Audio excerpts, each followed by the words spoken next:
बिस्मिल्लाहिर्रहमानिर्रहीम। आओ जो आपको एक सोहना ते सलखना जहा पू पू बनाई है। ये चाहिए की होएगा, एक उतले पासे कट्टी बोतल, एक धागे की गोटी, चंगी नस्ल का पकाना, कैंची ते 2 रबड़ बैंड। सारिਆਂ तो पहले ये पकाने नूं हत्थ 'च फड़ के ते पेन नाल दोवां पासे निशान ला दिते, लकीरां मारतियां ते कैंची नाल इन्हां लकीरां नूं उत्तों उत्तों कट दिता।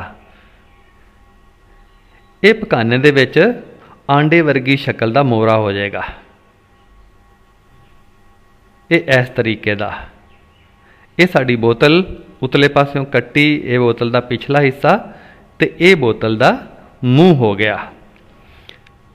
हुण इस पकाने नूं ये आंडे वर्गे मोहरे तो फड़ो ते बोतल के मूँह ते चढ़ा दिओ। ये पकाने की झिल्ली तन जाएगी, इत्थों रबड़ बैंड चढ़ा दिओ ताकि हवा बाहर ना निकले। ये धागे की गोटी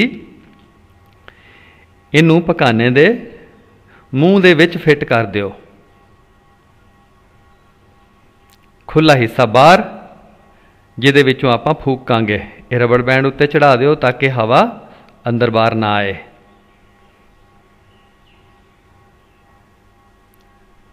लो जनाब, साडा जबरदस्त पू पू तैयार।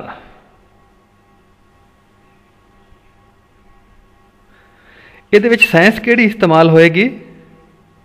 बोतल के मूँह अगे पकाना तणिया होया, झिल्ली तन गई आ, फूकांगे तो झिल्ली थरथराएगी तो जबरदस्त आवाज़ पैदा होएगी। ये साइंस सिर्फ वो चीज़ां जड़ियां कंबदियां ने उन्हां विचों आवाज़ निकलती आ, तो यह साइंस है जिहड़ी इहदे विच वरती गई है। जो आपको साइंस सिर्फ साइंस नहीं है, फन भी है तो स्वाद भी।